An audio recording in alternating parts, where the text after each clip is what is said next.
Hi, and welcome to the channel. I'm Lindsay from Sweet and Sour Firsties. If you're new here, make sure to like, follow, and subscribe for tons of weekly back-to-school tips and tricks to make your year the best year ever. This is part 3 of our 3-part series on classroom setup and organization tips and tricks. This week, you're going to learn all about simple classroom organization tips that last. I want to quickly review some of the pieces of our last videos in our series because they're all connected. I've talked about simple tools for getting your classroom set up and organized, classroom setup tips that not only lead to more independent students, but are simple and sustainable that last for years to come. And now, of course, today we're going to bring all that together with important classroom organization systems that will last, like I said, for years to come. These are simple systems that work and continue to work so that we're not reworking the wheel, we're not spinning and trying to find new ideas. These are very effective and simple systems. Some of the things we talked about in part 2 of our series were using numbers instead of names, ditching the teacher desk, building boards with students, ways to organize your and student materials, like using a 10-drawer cart for copies, and organizing student supplies in 3-drawer carts with names and pictures to support those students, and having a multitude of bins for all of the things.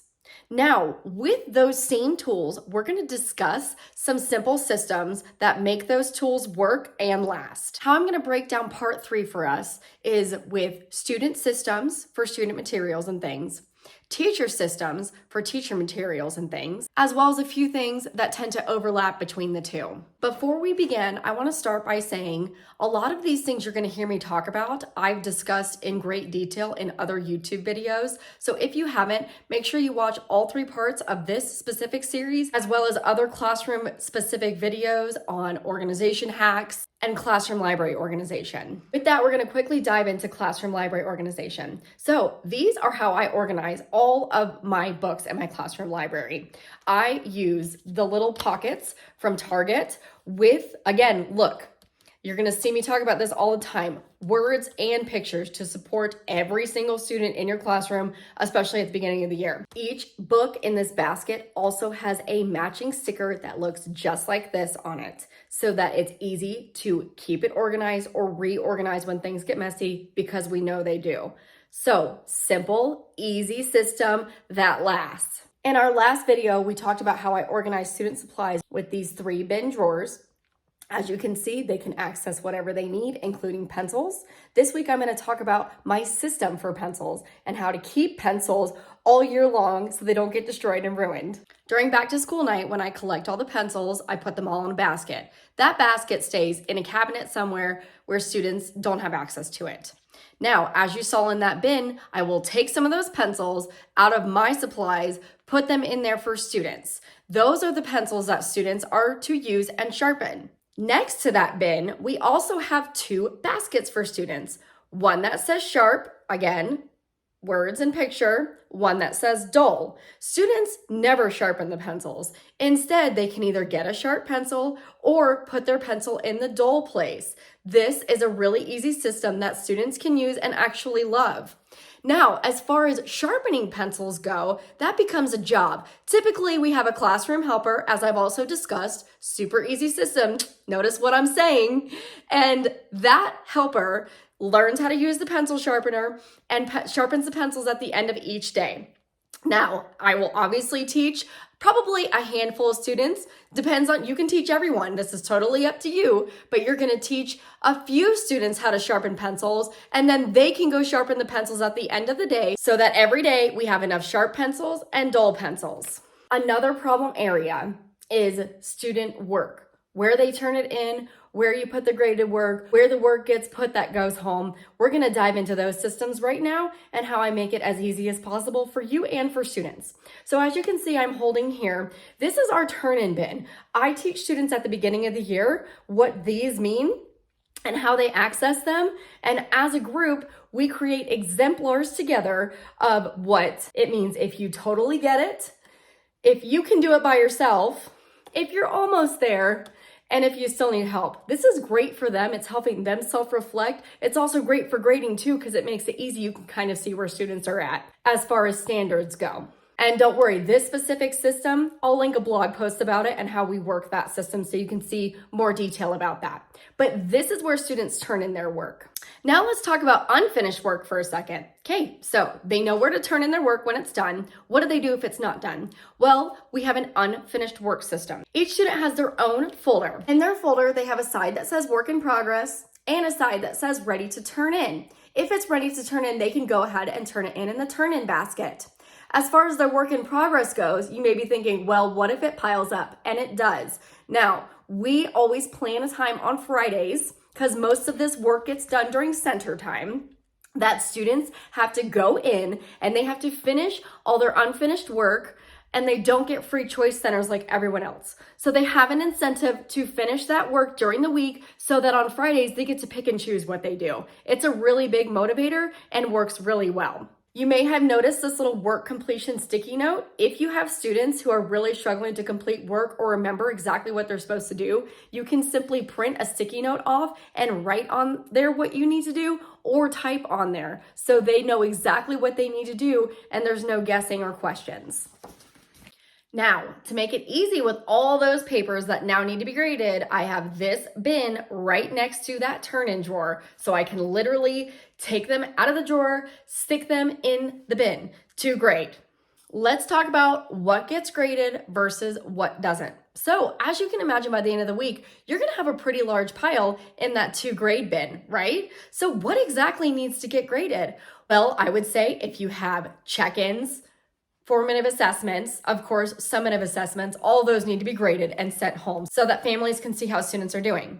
Now, as far as in-class work goes, I think it's totally your call depending on what the activity is, if you need to check in and see where they're at on a standard, or like I always do, we have a parent who comes in weekly. I let her put a sticker on all of that stuff that I don't need to see so that it goes home. Families can see what students are working on, but I'm not having to grade all that. Again, we want to see what is it that they're doing according to the standard to make sure that when it's time for report cards, we know exactly how students are doing on report cards.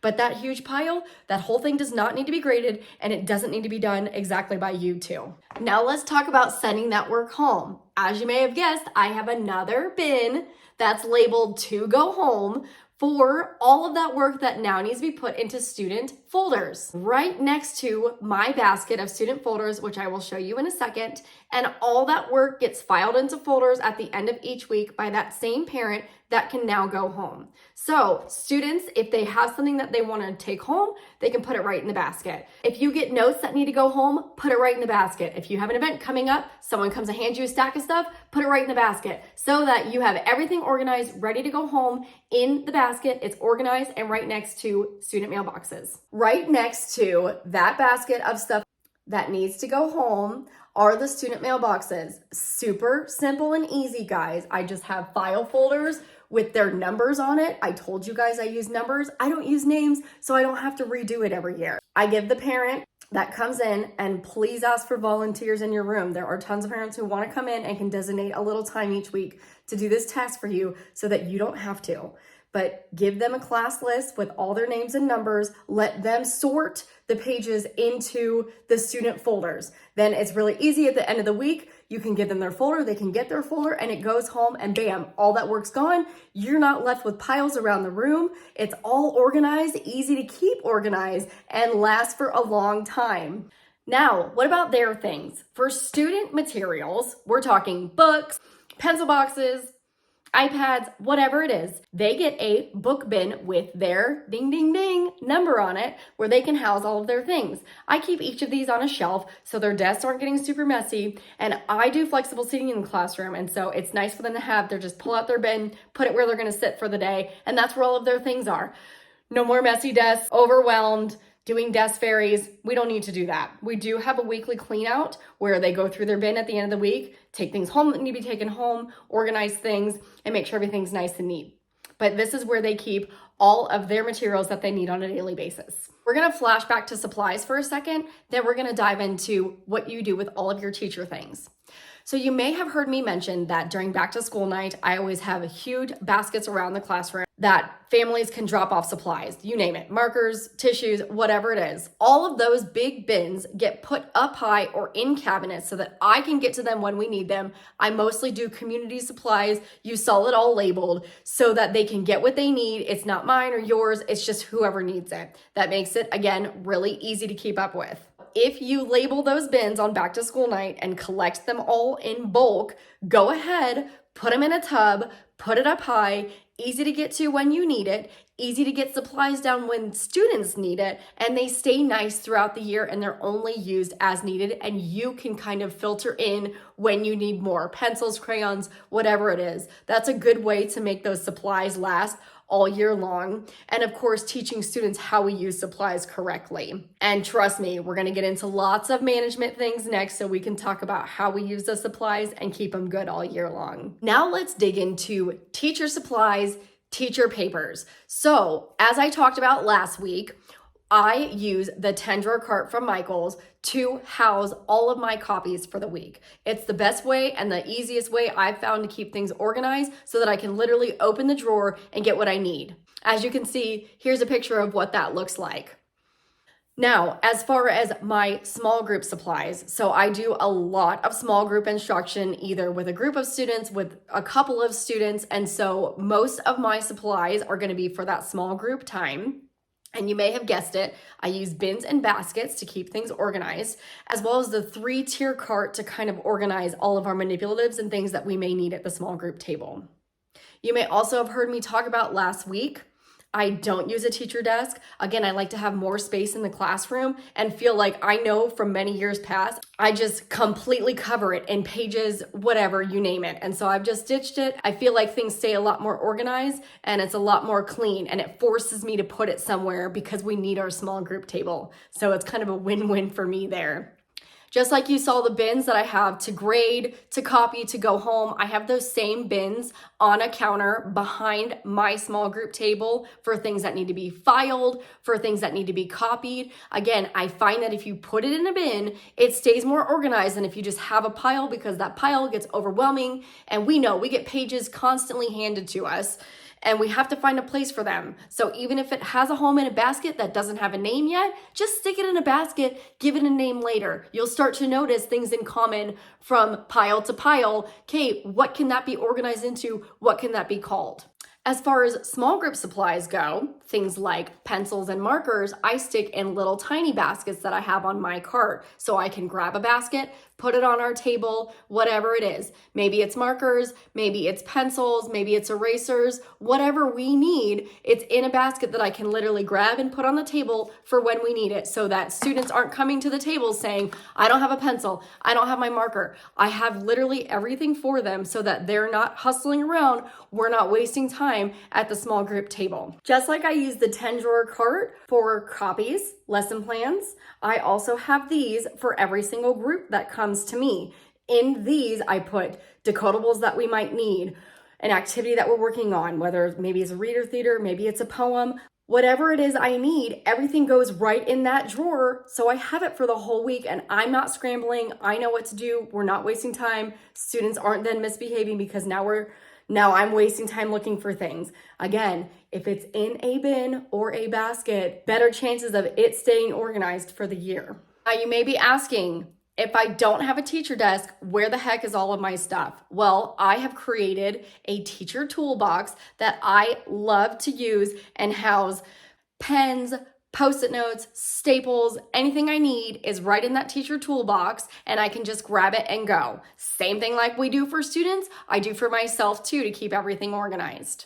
For things that don't go in a basket, I put in a binder. So maybe it's a data binder. Maybe it's my planner that's in a binder. Maybe it's my lesson plans I keep in a binder. Maybe it's notes that I have for each group. If it's not in a bin or a basket, put it in a binder. Keep all these things organized so that when you go to search for them or when you're having conferences, you have all of this stuff and you're not scrambling trying to find it. We know how overwhelming it can be. Take those systems, put them in something so they stay that way, and you feel better. You'll feel better walking out each day going, wow, I know where everything is. Everything's organized. It's not a mess. You know, if our desks are cluttered, our brains are cluttered. So these are ways to alleviate some of that stress every day. Now let's talk about those activities that get used from year to year and what we do with those. So I will be real honest and say that at this point, I have very limited things in a filing cabinet. I do keep a few things that we need, but mostly if I can keep it digitally, I'm gonna keep it digitally.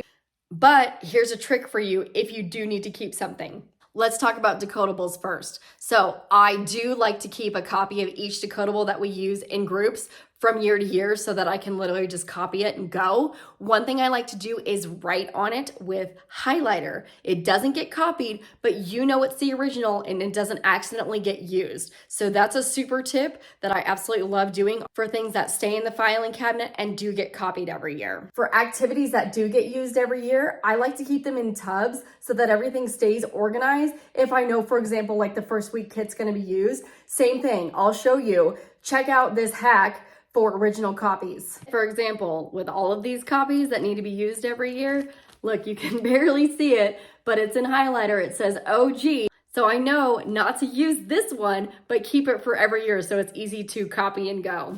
Just like my first week kit's in a tub, I have my sub tab as well so that all the pages and all the copies, extra lesson plans, emergency activities, everything's in here and organized. So literally I can just put this out when there's a sub and everything's in here and organized for them. And it stays that way for me too. And look, whatever's not in a bin is in a binder. Everything that the sub could need, all of the notes.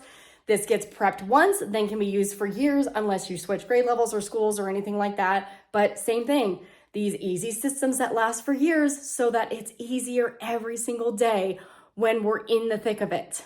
And then the last thing that you'll hear me preach about over and over again is having these scrapbook cases from Michael's to organize center materials for units.